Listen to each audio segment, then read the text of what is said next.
디도서 2장 11절에서 3장 8절까지의 말씀 같이 읽으시겠습니다. 디도서 2장 11절에서 3장 8절까지의 말씀입니다. 다 찾으신 줄 알고 제가 읽도록 하겠습니다. 모든 사람에게 구원을 주시는 하나님의 은혜가 나타나 우리를 양육하시되 경건하지 않은 것과 이 세상 정욕을 다 버리고 신중함과 의로움과 경건함으로 이 세상에 살고 복스러운 소망과 우리의 크신 하나님 구주 예수 그리스도의 영광이 나타나심을 기다리게 하셨으니 그가 우리를 대신하여 자신을 주심은 모든 불법에서 우리를 속량하시고 우리를 깨끗하게 하사 선한 일을 열심히 하는 자기 백성이 되게 하려 하심이라. 너는 이것을 말하고 권면하여 모든 권위로 책망하여 누구에게서든지 업신여김을 받지 말라. 너는 그들로 하여금 통치자들과 권세 잡은 자들에게 복종하며 순종하며 모든 선한 일을 행하기를 준비하게 하며 아무도 비방하지 말며 다투지 말며 관용하며 범사의 온유함을 모든 사람에게 나타낼 것을 기억하게 하라. 우리도 전에는 어리석은 자요 순종하지 않은 자요 속은 자요 여러 가지 정욕과 행락의 종노릇한 자요 악독과 투기를 일삼은 자요 가증스러운 자요 피차 미워한 자였으나 우리 구주 하나님의 자비와 사람 사랑하심이 나타날 때에 우리를 구원하시되 우리가 행한 바 의로운 행위로 말미암지 아니하고 오직 그의 긍휼하심을 따라 중생의 씻음과 성령의 새롭게 하심으로 하셨나니 우리 구주 예수 그리스도로 말미암아 우리에게 그 성령을 풍성히 부어주사 우리로 그 은혜를 힘입어 의롭다 하심을 얻어 영생의 소망을 따라 상속자가 되게 하려 하심이라. 이 말이 미쁘도다. 원하건대 너는 이 여러 것에 대하여 굳세게 말하라. 이는 하나님을 믿는 자들로 하여금 조심하여 선한 일을 힘쓰게 하려 함이라. 이것은 아름다우며 사람들에게 유익하니라. 아멘. 디도서는 사도 바울이 쓴 목회 서신서 중에 하나입니다. 디모데 전후서와 디도서가 목회 서신서에 속하죠. 이 목회 서신서라는 것은 목회의 척도와 기준을 나타내는 서신들로서 우리가 흔히 생각할 때 목회자들 혹은 목회에 관련된 사람들에게만 해당되는 서신서가 아닙니다. 이 서신서에서도 하나님의 진리와 하나님의 사랑이 우리에게 그리고 그 당시의 수신자들에게 전달되어지고 있으며 우리가 그 하나님의 은혜와 사랑을 알아야 하고 기억해야 되는 것이죠.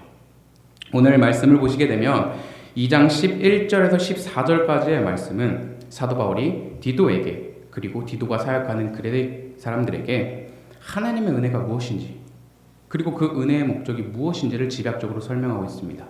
그리고 3장 1절에서부터 8절까지는 2장 11절에서 14절까지의 말씀을 조금 더 자세하게 설명을 하고 있는 것이죠. 그리고 2장 15절의 말씀은 사도 바울이 디도에게 권면하고 명령하는 구절입니다. 결론부터 말씀드리자면 2장 11절에서부터 14절까지는 하나님의 은혜가 무엇인지 그리고 그 은혜에 대한 목적 은혜의 목적 세 가지를 지금 사도 바울은 언급을 하고 있고요. 3장 1절에서부터 8절까지는 그 하나님의 은혜 그리고 은혜의 목적 세 가지를 자세하게 설명을 하고 있는 것입니다. 디도서는 총 3장으로 구성되어 있습니다. 다른 서신서들과 복음서에 비해서는 짧은 편에 속하는 거죠. 근데 사도 바울은 지금 2장 말미부터 3장 걸쳐서 2분의 1 혹은 3분의 1 분량을 지금 하나님의 은혜와 그 은혜의 목적에 관해서 그 목적 세 가지에 관해서 설명을 하고 있습니다. 지금 디도랑 그레데 사람들에게 구두로 말로써 가르치는 게 아니라 서신서로 지금 가르침을 주고 있는데 많지도 않은 분량, 3장의 분량 안에서 2분의 1 혹은 3분의 1 분량에 해당하는 양의 가르침을 하나님 은혜와 은혜의 목적에 할애한다는 것은 그만큼 우리에게 중요하다는 것을 알려주고 있는 것이죠. 그럼 우리는 질문을 하고 궁금하게 생각해야 합니다. 하나님의 은혜와 그 은혜의 목적이 얼마나 중요하길래 사도 바울은 디도에게 2분의 1 혹은 3분의 1 분량을 할애해 가면서까지 그 내용을 전달하고 있는가? 그 하나님의 은혜가 무엇이기에 사도 바울은 디도를 통해서 그 가르침을 전하고 있는가? 그리고 그 은혜의 목적 세 가지는 무엇인가? 우리가 자연스럽게 궁금해하고 알고 싶어하는 것이죠. 오늘 말씀을 보시게 되면 2장 11절을 보시게 되면 모든 사람에게 구원을 주시는 하나님의 은혜가 나타나라고 말하고 있습니다. 한글 성경을 보실 때 제가 가장 힘들어하는 것은 시제를 잘 모르겠어요. 여기서 11절에서 나타나는 게 현재인지 과거인지 미래인지 솔직히 한글 글로는 잘 모르겠는데 이 말 자체는 과거입니다. 하나님의 은혜가 나타났다는 거예요. 누구에게? 모든 사람에게. 어떠한 은혜가? 구원을 주시는 하나님의 은혜가 나타났다고 하는 것입니다. 그렇다면 우리는 모든 사람이 무엇인가를 한번 생각해 보게 됩니다.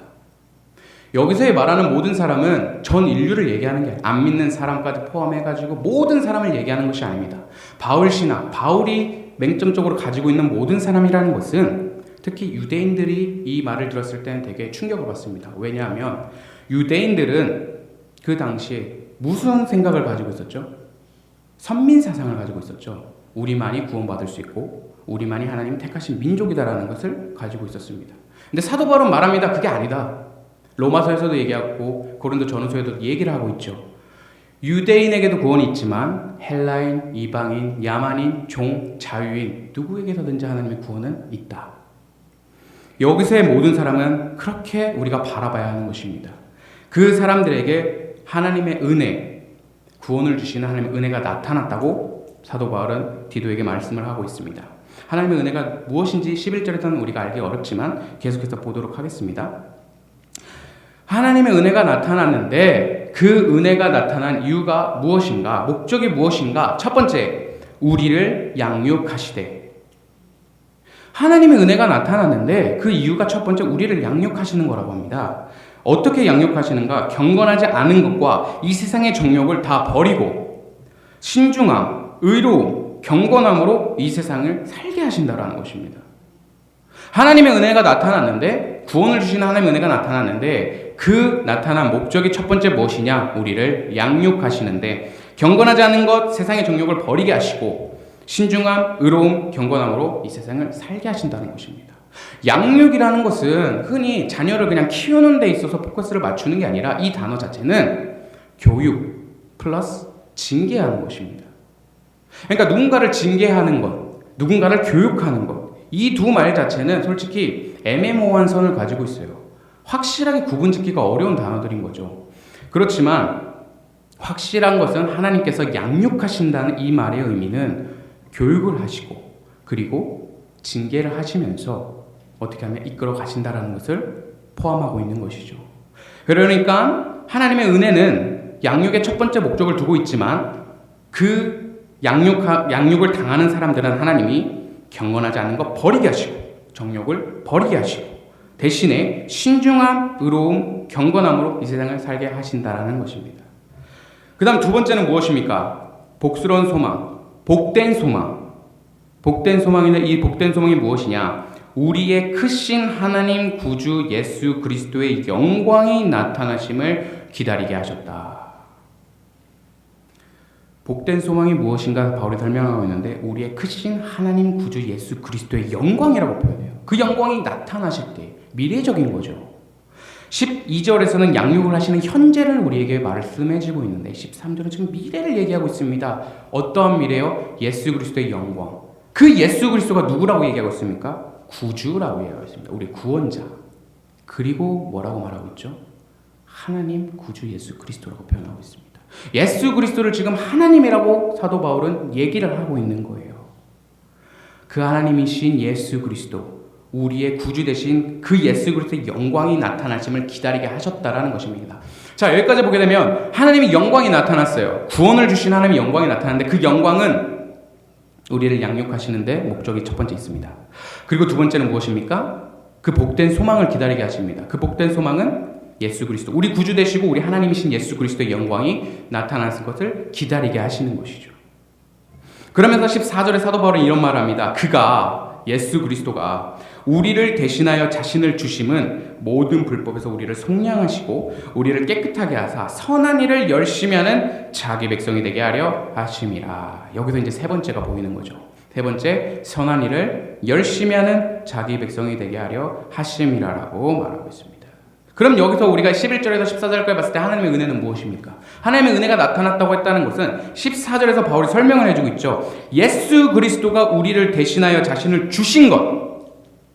그 은혜가 나타났을 때에 그 은혜로 말미암아 은혜의 목적이 양육과 그리고 예수 그리스도의 영광을 기다리게 하시는 거고요. 현재 우리가 선한 일을 열심히 하는 자기 백성이 되게 하셨다라는 것입니다. 왜요? 그 은혜가 우리에게 어떤 작용을 했기 때문에 예수 그리스도께서 돌아가심으로 말미암아 모든 불법에서 우리를 속량하시고 그리고 우리를 깨끗하게 하셔서 우리를 선한 일을 열심히 하는 자기 백성이 되게 하셨기 때문이라는 것입니다. 사도 바울의 요지는 분명합니다. 구원을 주시는 하나님의 은혜가 나타났을 때에 그 은혜, 예수 그리스도의 구속의 사역은 우리에게 목적이 분명하게 있다는 것을 얘기해 주는 거죠. 그러면서 사도 바울은 3장 1절에 계속해서 자신의 말을 이어갑니다. 너는 그들로 하여금, 여기서 그들은 1장에서 보시게 되면 그레데 사람들이겠죠. 그들에게 통치자들과 권세 잡은 자들에게 복종하며 순종하며 모든 선한 일을 행하기를 준비하게 하며 아무도 비방하지 말며 다투지 말며 관용하며 범사에 온유함으로 모든 사람에게 나타냈을 것을 기억하게 하라라고 말을 합니다. 지금 사도 바울이 얘기하는 여기서 선한 일이라는 것은 제가 에베소서 설교할 때는 구제와 관련된 거라고 하죠. 좋은 것, 선한 것, 구제, 남들에게 베풀고 남들에게 물질적인 것이나 영적인 것이나 그들과 함께 나누는 것이라고 설명을 했습니다. 그렇지만 사도 바울은 여기서 선한 일을 하는 자기 백성이라는 것을 설명할 때에 2장부터 가만히 보게 되면은 윤리적인 부분이 많아요.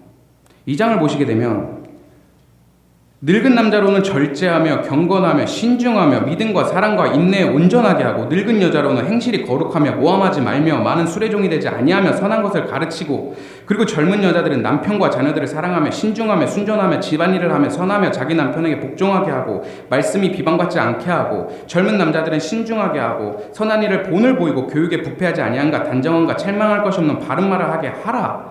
모든 것들이 행동과 윤리적인 측면에 포커스를 맞추고 있죠. 여기서도 마찬가지입니다. 그레데 사람들에게 통치자들과 권세 잡은 자들에게 복종하게 하라. 그리고 순종하게 하고 모든 선한 일을 하게 준비하게 하라. 그것이 무엇이냐? 아무도 비방하게 하지 말라. 중상모략하게 하지 마라. 그리고 다투게 하지 말라. 그리고 관용해라. 은혜로워라. 친절롭게 해라. 그리고 범사의 온유함으로 예의와 겸손과 배려로 모든 사람에게 그 행동이 나타나게 할 것을 기억하게 하라라고 말을 합니다.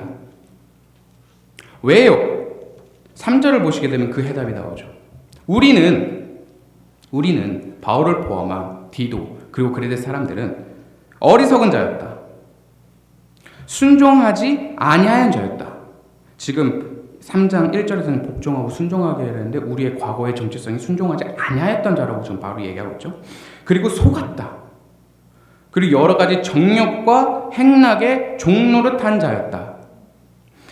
정욕, 행락, 즐기고 재밌게 노는 것. 여기서 즐기고 재밌게 노는 것에 포커스가 맞춰져 있는 게 아닙니다. 만약에 즐기고 노는 것이 죄가 되어가지고 여러분들한테 잣대를 들이민다면 우리는 골프도 못하고요. 스포츠도 못하고요. 재밌게 모여서 노는 것도 못해요. 여기서 중요한 것은 무엇입니까? 정욕과 행락에 종노릇했다라는 것입니다. 그것에 종노릇했다라는 것은 주인이 누구라는 것이죠? 죄라는 겁니다. 죄의 종이면 사단의 종이라는 거예요. 나의 주인이 하나님이 아니라 지금 종의 종노를 했던 그러한 정욕과 행락은 사도 바울이 얘기를 하는 거예요. 그리고 악독과 투기를 일삼았다. 그 가증스러웠다. 그리고 피차 미워하는 자였다. 옛날에 이랬다고 말을 하는 거예요. 사도 바울은. 봐라! 디도야, 그레데 사람들아. 우리가 왜 선한 일을 열심히 해야 되는가? 우리가 왜 비방하지 말며 다투지 말며 관용하지 말며 범사에 온유함으로 모든 사람에게 나타내야 되는가? 우리 전에 너무 어리석은 자였다. 순종하지 아니하였고 속았다. 여러 가지 정욕과 행락의 종노릇하인 자였고 악기와 투기, 악독과 투기를 일삼았고 가증스럽고 서로 미워하는 자였다. 그렇지만 4절을 보시게 되면 우리 구주 하나님의 자비와 사람 사랑하심이 나타날 때에 과거입니다. 나타나셨다. 누가요? 구주 하나님. 여러분 신약 성경을 읽으시면서 구주 하나님이라는 단어를 들어보신 적 있으세요? 보통 이 구주라는 단어는 예수 그리스도랑 많이 연결되는 단어예요. 구주 예수 그리스도, 우리 구주 그리스도. 근데 여기서는 무엇이라고 표현하고 있죠? 구주 하나님. 지금 아까 앞에서 말했던 13절, 2장 13절에서 예수 그리스도를 하나님이라고 표현했던 사도 바울은 지금도 여기서 그리스도를 하나님이라고 표현을 하고 있는 것입니다. 그 하나님의 그 예수 그리스도의 자비와 사람을 사랑하심이 나타났을 때에 어떻게 됐는가? 우리를 구원하셨다라고 표현을 하고 있습니다. 어떻게요? 우리가 행한 바 의로운 행위로 말미암지 아니하고 오직 그의 긍휼하심에 따라 중생의 씻음과 성령의 새롭게 하심으로 하셨나니 우리 구주 예수 그리스도로 말미암아 우리에게 성령을 풍성히 부어주사 우리로 그 은혜를 입어 의롭다함을 얻어 영생의 소망을 따라 상속자가 되게 하려 하심이라라고 말을 하고 있습니다.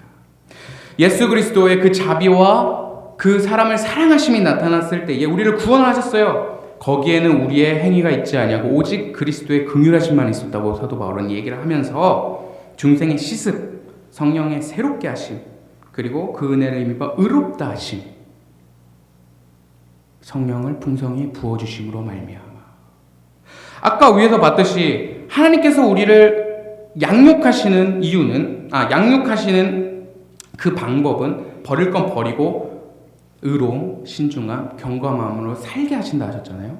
근데 여기서 사도 바울은 얘기를 하는 거예요. 봐라, 우리는 저번에 저렇게 악의 종로를 타고 하나님 원하시는 삶에 반대되는 삶을 살았지만 지금은 봐라, 그리스도께서 우리를 구원하셨는데 그 긍휼하심으로 우리는 이제 의롭다. 그리고 성령으로 우리를 새롭게 하셨다. 우리를 씻어주셨다. 지금 신중함, 의로움, 경건함으로 살게 하신다는 의미랑 정확하게 지금 같게 얘기하고 있는 거예요. 그러니까 사도 바울은 계속 얘기하고 있는 거예요. 하나님의 은혜와 그 은혜의 목적을 설명을 하면서 그 은혜의 목적을 통하여서 너희들이 선한 일을 행해야 된다라는 이유를 설명하고 있는 것이에요. 다시 말해서 구원의 역사를 사도 바울은 지금 의무적인 순종이랑 결속시키고 있는 것이 아닙니다. 다시 말씀드립니다. 구원의 역사를 의무적인 순종이랑 사도 바울은 결속시키고 있지 않아요. 어떻게 설명하고 있습니까? 순종, 선한 일이라는 것은 구원에 대한 우리들의 반응입니다. 사도 바울은 그렇게 설명을 하고 있는 것이에요.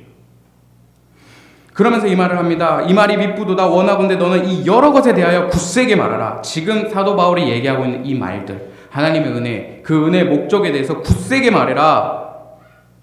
왜요? 이는 하나님을 믿는 자들로 하여금 조심하여 선한 일을 힘쓰게 하려 함이라. 이것이 아름다우며 사람들에게 유익하니라 라고 얘기하고 있습니다. 이것을 계속 말하게 하는 이유, 제가 설교 때도 매번 제 설교가 똑같잖아요. 하나님 은혜, 그의 사랑 때문에 우리가 이렇게 믿음 생활을 합니다라고 매 순간마다 설교를 합니다. 이런 것들을 계속 말하게, 굳세게 하는 이유는 믿는 자들로 하여금 조심하여 선한 일에 힘쓰게 하려고 한다는 것이에요. 그 선한 일이라는 것 자체가 어디서부터 출발합니까? 하나님의 은혜에서부터 출발을 한다는 거예요, 여러분. 이 사실이 너무나도 기본적이고 너무나도 간단한 원리인 것 같이 들리지만 매번 들어서 너무나도 중요한 사실이에요. 왠지 아세요, 여러분? 이게 없으면 신앙생활은 결국에 있어서는 실패로 끝나기 때문입니다. 많은 사람들이 믿음의 생활을 한다고 해요. 처음에 와가지고 이제 신앙생활을 하고 말씀을 듣기 시작하죠. 그때는 처음에 불타오릅니다. 그 설교를 들었으면 무슨 설교를 들으셨어요? 하면 오늘은 뭐 선한 일을 하라고 합니다. 아니 뭐 거짓말하지 말라, 뭐 하나님 앞에 봉사를 헌신하라, 뭐 삶을 들어라, 이런 식으로 사람들이 이제 배우고 신앙생활을 시작을 하기 시작하죠. 점점 살다 보면은 많은 신앙생활, 많은 말씀들을 받고 듣고 배우면서 아는 것은 많아집니다. 그래서 사람들이 어떻게 해요? 교회에 와서 헌신을 합니다. 봉사를 합니다. 구제하기 시작해요. 하나님 앞에 삶을 드리려고 해요. 처음에는 되게 에너지가 넘치죠. 근데 점점 어떻게 됩니까? 어떻게 돼요? 사람들의 시선을 신경 쓰게 되는 거예요. 내 구제한 거, 내 봉사한 거. 수고하셨습니다. 그 보상의 한마디. 성도님들이, 집사님들이, 장로님들이, 목사님이 알아줬으면 좋겠고 힘이 나고, 그러다가 시간이 지나면 어떻게 되는 것입니까? 점점 힘이 빠지죠. 사람들 시선도 없어지는 것 같고 보상의 말도 없어지는 것 같고요. 알아주는 사람들도 없는 것 같고 점점 힘은 빠지고, 그렇게 되면 어떻게 됩니까? 더 이상 내가 왜 구제를 하고 봉사를 해야 되고 하나님 앞에, 다른 사람들 앞에 나누고, 그리고 내가 하나님 앞에 나와가지고 왜 삶을 드려야 되는지 점점 힘을 잃는 거예요. 그렇지만 여러분, 사도 바울이 얘기하는 것처럼 내가 그 하나님의 은혜, 그 은혜의 목적대로 우리가 출발을 하게 된다면 우리가 하나님 앞에 구제하고 봉사하는 데 있어서 우리가 사람의 시선 때문에 사람의 그 말로 보상을 받고 싶어서 우리가 하나님 앞에 에너지를 쏟지 않잖아요. 내가 봉사하고 내가 선한 일을 행동하는 자체가 무엇입니까? 하나님의 은혜 때문에 하는 거예요. 사도 바울은 얘기하고 있잖아요. 봐라, 우리도 전에는 어리석은 자였다, 순종하지 아니하였다, 속은 자였다, 정욕과 행락에 종노릇한 자였다, 악독과 투기를 일삼았고 서로 피차 미워하고 이랬던 삶의 모습들을 사도 바울이 언급을 하는데, 이랬던 우리를 하나님께서 자, 너 일로 와, 기도 100시간에 그리고 뭐 하루에 성경 얼마씩 읽어, 그럼 내가 너 구원해줘서 내 아들로 삼아줄게, 이게 아니잖아요. 예수 그리스도라는 자신의 아들을 십자가의 대속제물로 하나님께서 이루시면서 우리는 그저 얻어 거잖아요. 그렇기 때문에 여러분, 우리의 삶이 하나님을 향한 선한 행동의 반응이 나오는 것입니다. 우리의 삶이 선한 행동으로 나오면서 다른 사람들한테 비방도 안 하고 다투도 안 하고 간용하며 범사 온유함으로 할 수 있는 것이에요. 왜냐하면 내가 그렇게 구원을 받았기 때문에. 내가 그렇게 구원을 받았는데 어떻게 내가 하나님 자리에 서가지고 저 사람이 누가 죄를 졌으면 하나님과 같이 사람을 판단하고 정죄할 수 있겠습니까? 내가 어떻게 하나님 앞에 내 신분, 내가 그렇게 구원을 받았는데 어떻게 내가 다른 사람들을 중상모략을 하면서 비방하고 다른 사람들과 다투려고 하고 관용하지 아니하고 은혜로운 말, 친절하지 못하고 겸손하지 못하고 어떻게 예의 바르지 않는 행동들을 할 수 있겠습니까? 사도 바울은 그걸 얘기를 하는 거예요. 이게 너무나도 간단한 원리인 것 같지만 여러분, 너무나도 중요합니다. 많은 사람들이 왜 형제들, 자매들, 교회 안에서 형제, 자매라고 일컫는 사람들을 용서하지 못하는 줄 아세요? 이 사실을 잊기 때문이에요. 너무나도 쉽게 받았어요. 하나님의 은혜를 너무나도 쉽게 받아서 그 값어치의 중요성을 깨닫지 못해요. 그러니까 누가 죄를 지잖아요? 정죄하고 손가락질부터 하는 거예요. 자신들은 깨끗한 줄 알고.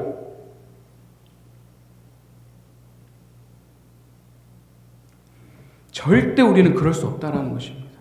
내 형제가 방탕하고 방황의 길을 가고 있습니까? 그럼 이 하나님의 은혜와 사랑의 마음으로 그를 콜링하고 부르는 거예요. 그리고 그 과정 안에서 우리가 분냄과 화가 일어날 수 있겠지만 그 마음 자체는 하나님의 사랑의 마음부터 출발을 하는 것입니다.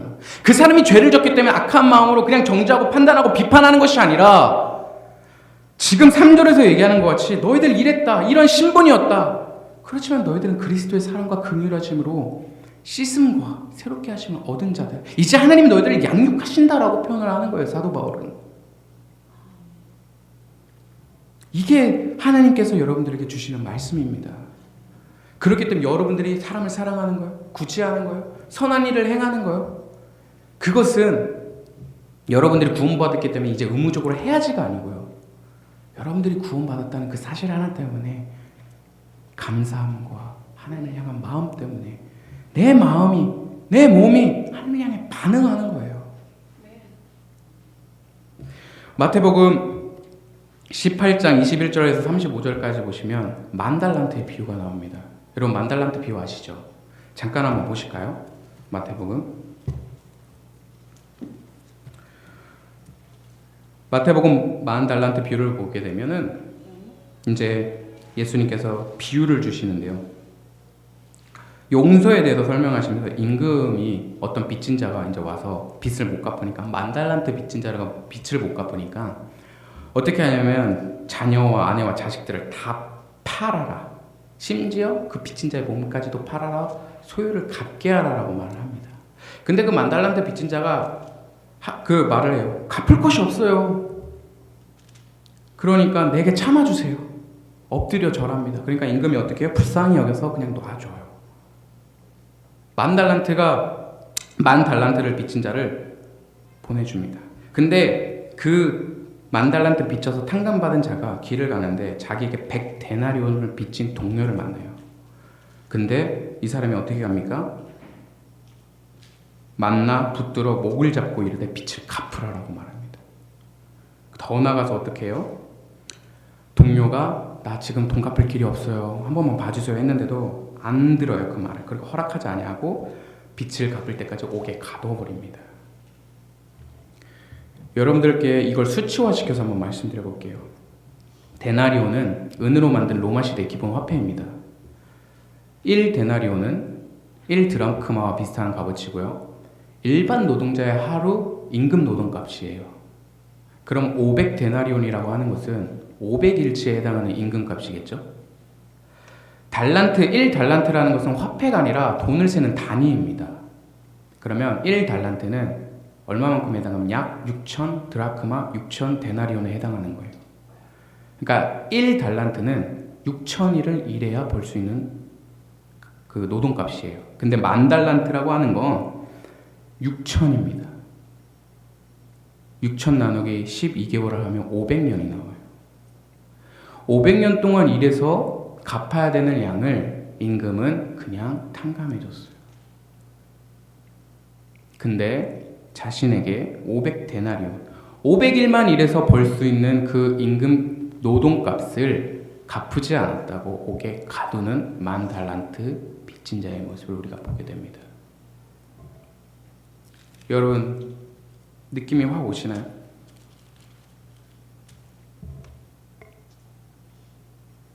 오늘 디도서에서 말씀하고 있는 말씀도 똑같습니다. 긍휼함을 입은 자, 하나님의 은혜는 긍휼함으로써 우리에게 주어졌는데 그 은혜가 우리를 양육하시고 그 은혜가 우리에게 복된 소망, 예수 그리스도의 영광이 나타나시기까지 기다리게 하시고, 재림이죠. 재림까지 기다리게 하시고 우리를 선한 일을 열심히 하는 자기 백성이 되게 해주셨는데 그 긍휼하심을 너무나도 가벼이 여겨요.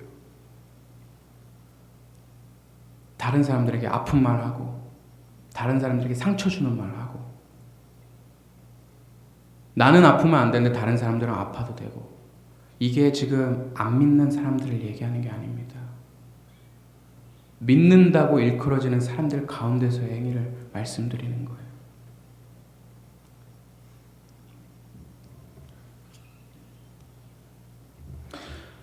다시 한번 결론을 말씀드리자면 하나님께서 우리에게 은혜를 베푸시고 하나님의 은혜 그리스도를 우리에게 주시고 그 은혜의 목적을 우리에게 주신 그 결과는 우리를 선한 일을 하게 하시는 이유입니다. 그 선한 일이라는 것은 우리에게 보여지는 것, 비방하지 않고요, 다투지 않고요, 관용하며 범사에 온유함으로 모든 사람에게 나타내는 것을 얘기하는 것이죠. 이 선한 일을 하는 우리는 여러분 하나님의 자녀일 줄로 믿습니다. 우리가 살다 보면 우리의 선한 일을 행동하는 게 힘들 수도 있어요. 어떻게 사람이, 죄 가진 사람이 매번 지금 제가 말하는 것처럼 이상향의 행동을 할 수 있을까요? 그렇지만 여러분 낙심하지 마세요. 낙심하지 마세요. 여러분들이 죄를 지을 수 있어요. 죄인된 사람들이라. 그렇지만 우리에게 좋은 건 무엇입니까? 하나님 우리를 양육하시잖아요. 죄를 지으면 하나님 징계를 하시고 의로움, 경건함, 신중함으로 이 세상에 살아갈 수 있게 하시고요. 버릴 건 버리게 하신다는 그 사실이 여러분들에게 있어서는 굿뉴스인 것입니다. 그리고 우리에게 더 놀라운 사실은 무엇입니까? 우리 예수 그리스도로 말미암아 우리에게 성령을 풍성히 주셨다라는 것입니다. 여러분들에게 이 세상에서 의로움, 신중함, 경건함으로 이 세상을 살 수 있는 힘을 주셨다라는 거예요. 그 성령의 힘으로. 그렇기 때문에 여러분, 내가 죄를 지었기 때문에 난 또 죄를 졌어. 난 정말 어떻게 안 되는 놈인가 봐. 그냥 거기에서만 빠져서 그 죄에 굴복하시고 죄 앞에 엎드려지지 마시고, 내가 죄를 졌지만 다시 한번 회개하고 하나님 앞에 자복하고, 하나님 내 이 죄를 하나님 앞에 정말 용서를 구하고 안 지키기 위해서 내 스스로 노력하겠습니다 라는 마음과 함께 성령 하나님 나를 도와주시고 말씀하신 것처럼 나를 양육해 주십시오. 버릴 건 버리고 그리고 의로움, 신중한 경건함으로 이 세상을 살 수 있게 해 주시옵소서라고 여러분 기도할 수 있는 여러분은 하나님의 자녀일 줄로 믿습니다. 아멘. 여러분들, 제가 이제 이곳에서 마지막으로 설교를 하지만 마지막이라는 단어를 저는 사용하고 싶지가 않습니다. 우리는 몸은 떨어져 있지만 하나님 안에서 한 형제된 자매고요.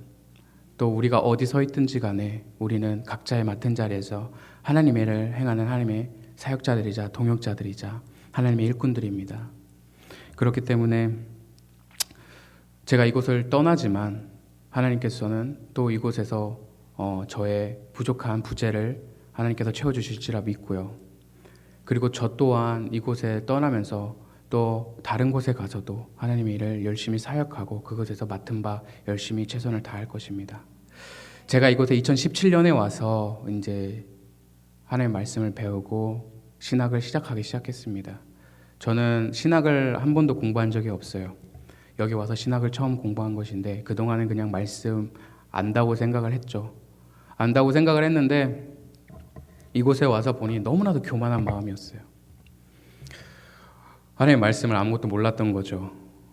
하나님이 이곳에서 좋은 동역자들, 영적인 동역자들을 만나게 하시고 또 많은 것을 부딪히게 하시고 그러면서 제 자신이 깨지고 또 하나님의 말씀을 배우게 하시고 그리고 또 하나님의 사랑을 또 다양한 사건들과 인간관계 속에서 알게 하셔서 예전에는 글로 알았던 그리고 들어서 알았던 그 하나님의 사랑을 내 마음속으로 체험하게 하시고 내 삶으로 체험하게 하셨던 좋은 유학 생활이었습니다. 그리고 이곳에서 또 하나님이 인생 처음으로 다른 이제 부모님이 사역하시는 교회 말고 다른 교회에 이제 등록을 해서 그리고 이제 사역이라는 것을 처음 해보고 또한 이제 저를 이끌어 주시는 하나님이 또한 사람들을 통해서 저에게 부족한 지식적인 것 또한 부족한 인성들 또한 삶들을 또 채우게 해주셨습니다. 하나님이 우리의 삶을 이렇게 이끄십니다. 하나님이 때로는 양육하실 때 징계도 하시고요. 때로는 칭찬도 해주시고 또 교육도 해주시면서 어떻게 됐든 하나님의 자녀로 살아갈 수 있게 해주셔요. 물론 아직도 많이 부족하지만 그래도 제가 자신 있게 말할 수 있는 것은 지난 시간이 모든 시간이 하나님이 함께 하시는 시간이었고 하나님께서 이끄셨다는 것을 저는 확신할 수 있습니다. 특별히 여러분들께 말씀드리고 싶은 것은 바울이 디도에게 얘기했던 것 같이 제가 어느 곳을 가든 어느 자리에 서든 어느 곳에 가서 쓰임을 받든 지금 사도 바울이 디도에게 말하는 이 가르침 하나님의 은혜를 통해 그 은혜의 목적을 통해 선한 일을 하게 하는 백성 그리고 사람들을 세우고 가르치는 그 하나님의 일을 잊지 않는 주의 종이 되어서 그 하나님의 은혜를 전하는 주의 종이 되게 해달라고 떠나는 저를 위해서 생각날 때마다 기도해 주셨으면 감사하겠습니다. 그리고 또 저도 여러분들의 삶이 오늘 디도에게 얘기하는 것처럼 항상 하나님께서 양육해 주시고 선한 일을 열심히 하는 켄터키 미스형 공동체가 되게 해달라고 생각날 때마다 기도를 할 것입니다. 제 몸은 떠나지만 목사님이나 교회 공동체랑은 계속 연락을 할 것입니다. 그렇기 때문에 여러분 오늘 이 말씀이 단순히 그냥 잊혀지는 말씀이 아니라 우리들의 마음을 붙들고 우리의 삶을 붙드는 그런 말씀이 됐으면 좋겠습니다. 지금 사도 바울이 얘기하고 있잖아요. 성령을 부어주신다. 성령을 풍성히 부어주시는 선한 일을 하는 자기 백성. 에베소서 4장 2절을 보시면 어떻게 합니까? 성령이 풍성함을 받은 그 각 공동체 이미 하나님이 하나가 되게 하셨다고 말씀하셔요. 여러분들이 안에 성령이 충만하시다면 여러분들은 이미 하나가 된 공동체예요. 하나가 될 거가 아닙니다. 이미 하나가 된 공동체예요. 여러분이 이 공동체에 더욱더 굳건하게 하시고 더욱더 하나님의 은혜로 말미암아 그 은혜의 목적에 따라 아무도 비방하지 않고 다투지 않고 관용하며 범사의 온유함으로 모든 사람에게 나타내는 그런 귀한 하나님의 상속자가 되시기를 소망합니다. 아멘. 저도 그렇게 될 수 있도록 기도해 주시고요. 저도 여러분들을 위해 그렇게 기도하는 그런 믿음의 사역자이자 동역자가 되기를 소망합니다.